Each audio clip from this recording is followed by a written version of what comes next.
ஒரு குட்டி கதை சொல்லிட்டா அப்படி இப்படி எப்படியோ இந்த நார்வே நாட்டுக்கு வந்து சேர்ந்துட்டேன். பயண கலப்புல நல்லா தூங்கிட்டப்பா. எல்லாரும் கதவை முட்டு வீட்டுக்கு போயிட்டாங்க. திறந்துடு சிசிஎம் அப்படின்னு பார்த்தா நமக்குன்னா திறக்கவே இல்லை. சோதிக்காதீங்கடா என்னைய அப்படின்னு மனசுல நினைச்சிட்டு இருக்கும் போதுதான் ஒருத்தர் வந்தாரு. வந்து திறந்து தம்பி இனிமேல் மாதிரி தூங்க கிளம்பு அப்படின்னு அமுச்சு விட்டாரு.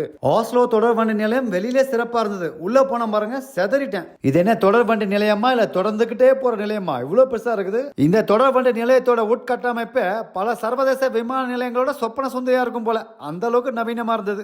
என்னவென்று சொல்வதம்மா இந்த தொடர் வண்டி நிலையத்தை அப்படின்னு பாட்டை மைண்ட்ல ஓட விட்டு வெளில வந்தோம் பாருங்க. அங்க வேற மாதிரி இருந்தது. இதுதான் ஆஸ்லோ தொடர் வண்டி நிலையத்தோட முகப்பு. அதை பார்த்துட்டு வெளியில வந்தோம் பாருங்க. அங்க பழைய கட்டடங்கள் என்ன, சிற்ப கலைகள் என்ன, அதுக்கு நேர் எதிரே இந்த ஆஸ்லோ ஓப்பரா ஹவுஸ் இருந்தது. அதாவது இசை நாட்டிய நாடக கட்டடம். இந்த ஓப்பரா வீட்டை 2008 திறந்திருக்காங்க. இதுல வடிவமைப்பு எப்படி இருக்கும் அப்படின்னு பாத்தீங்கன்னா தண்ணில இருந்து வெளில எட்டி பார்க்குற தட்டையான பனிக்கட்டி மாதிரி இருக்குமா. என்ன ஒரு கட்டிடக்கலை புதுமை புனைவுல, அதாவது ஆர்கிடெக்சரல் இன்னோவேஷன். இதுல இன்னொரு சிறப்பம்சம் என்ன அப்படின்னு பாத்தீங்கன்னா உலகத்துல இருக்கிற ஓப்பரா வீடுகள்லயே இவன் தலைமையில மட்டும் தான் நம்ம ஏற முடியும். அதாவது கூரை மேல ஏறக்கூடிய ஒரே ஓப்பரா ஹவுஸ் இவனே. நாம ஏறாம இருப்போமா. ஆனா இன்னொரு பிரச்சனை என்ன அப்படின்னா இங்க பனி படர்ந்து இங்க கொஞ்சம் வழுக்கிற மாதிரி இருந்து கொஞ்சம் உசாரா தான் மேல ஏறணும். கீழே இருந்து கூட அந்த அளவுக்கு பிரமிப்பா தெரியல.